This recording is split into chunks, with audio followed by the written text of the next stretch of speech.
Welcome back to Today on BayTV. I'm Henry Darby-Cook and this is Gaynor Morgan. And we're joined now by John Griffiths and Keith Millward. Thanks both for coming into the studio. Thank you for having me. Lovely to be here. Keith, I think you're going to do the introduction. Oh, yes. Well, John needs no introduction to many people in Swansea. John Griffiths, but also known as John Francis. You were born with John Francis' name. So how did the Griffiths come about? Well, I left teaching in 1977 and had to change my name because there was already an actor in Equity who was called John Francis. He got in just 6 weeks before me. So at first I was tempted by choosing a Welsh place name. So I tried John Mumbles and I didn't think that worked for an actor. And then John Splot. No.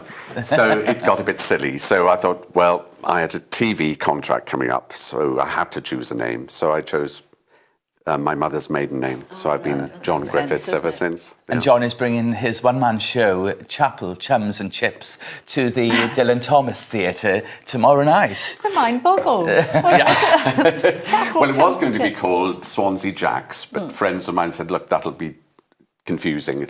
It's very much associated with the football team. Nothing wrong with that, but it might give people a wrong idea about the show.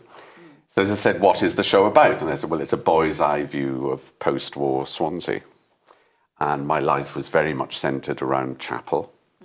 And that was a very friendly society. And there were lots of friends that came out of that. And a very close-knit family. And two members of the family actually did have a fish and chip shop. My maternal grandparents had a fish and chip shop in the Sandfields in Rodney Street, between the wars. But John's gone on to act in the West End, 3 years altogether with Phantom of the Opera, within the company of Phantom of the Opera. You've been Scrooge, as in a one-man show, even in Sweden. And Botswana, I don't know, you've travelled the world.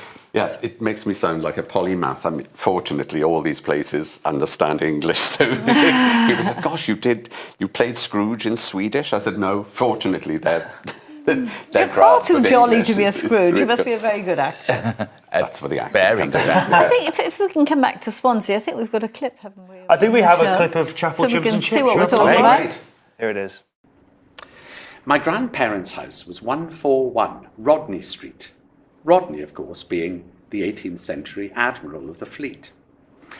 Between the wars, their front room was converted into a fish and chip shop, which became a magnet for the locals. The fish supper wasn't the expensive treat then that it is now.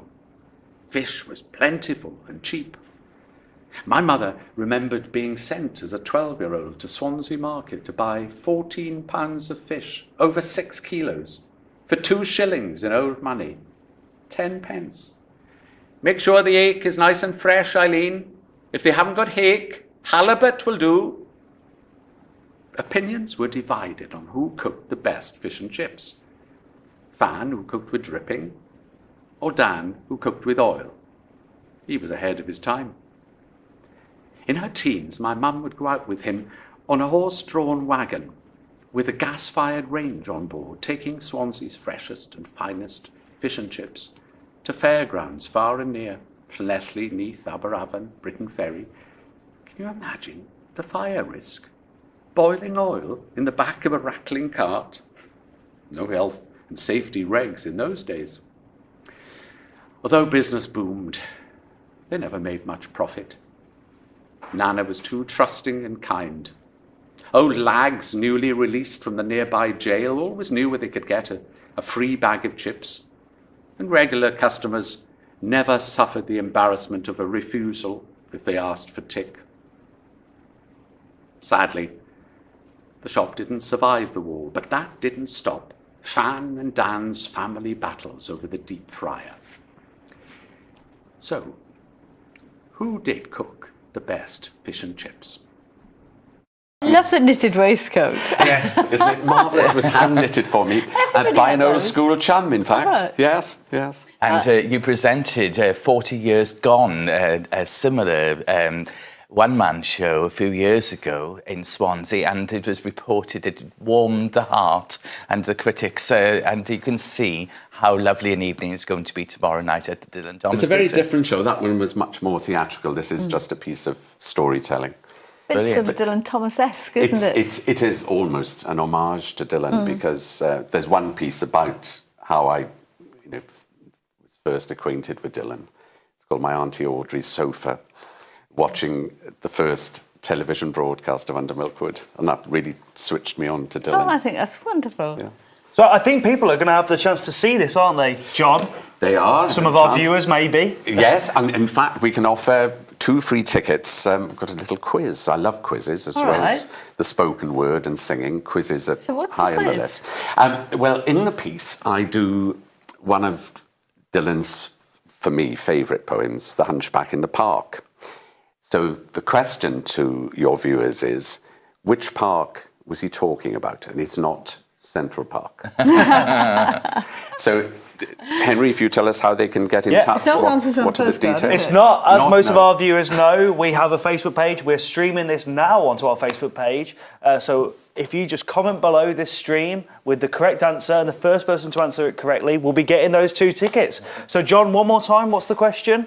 The question is, in The Hunchback in the Park, which park is Dylan referring to? There we go. So comment below.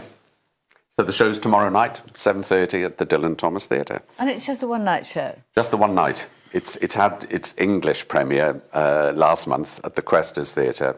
How did it go down? Because it's very Welsh, isn't it? There were lots of Welsh in, but bless them, the In English... fact, it's very Swansea. It's very Swansea too. But yes, people... in fact, there were people from outside the UK as well who really enjoyed it and followed it. It's about memory, really. I mean, I've just reached a significant birthday. I've just reached my 70th birthday. So it's a reminiscence project too, but it's also a test of memory. It's 8,000 words long. It's done in 13 chapters, and each chapter is a springboard to the next. I've tried to structure it so every one has a little dramatic twist or finishes with a strong punchline. Lots of jokes and It's a bit anecdotes. of learning that, doesn't it? Yeah, people Even if said, you've written it yeah, yourself. I know people say, gosh, it must be easy. It must be really a piece of cake to You don't learn something. remember, do you? And it's not. No. I mean, what does help, though, you're constantly editing it to go, how can this follow on logically to the next section? How long did it take you to write it? It's some of the pieces I wrote for magazines in the past, like My Auntie Audrey's Sofa, which is all about how I first heard Under Milkwood. So I wrote that for the Dylan Thomas magazine a few years back. But most of the pieces I wrote in about 3 months. But they're stories I knew, people So I it knew. was sort of... Was the plan always for it to be a one-man show? No, the plan was, I mean, my mum died not very long ago. She had vascular dementia, and I was so glad that she talked to me so much about things like the fish and chip shop, for example. And I thought it's a really good record for the family, so that's why I started writing it down. And then as I was writing it, I thought, I think this could be a piece for performance. So it's got that, conversational feel rather than a literary feel to it. But it draws you in as well.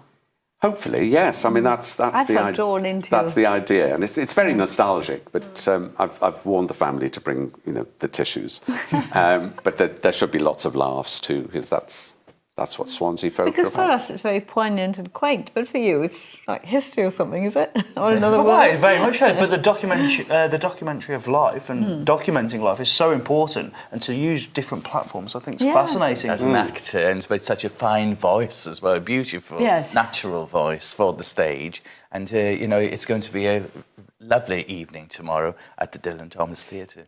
One of my close friends actually was speaking on the phone earlier, and she said, "What are you doing today?" I said, "Oh, well, I'm just prepared the theatre. I've got a dress rehearsal this afternoon. I'm just popping to BayTV to do an interview." She said, "Aren't you nervous?" I said, "No," I said, I'm not nervous. I mean, tomorrow I'll have a few butterflies, but I'm really excited. It's something new." And I said, "I'm determined to enjoy it. If the day I cease to enjoy it was the day I'd give it up." In a few seconds left, give us the question again, please, for the quiz. In the poem, The Hunchback in the Park, which park is Dylan talking about? Comment below on Facebook. On Facebook. After the break, we'll be talking to Sam Blaxland from Swansea University. We'll see you then.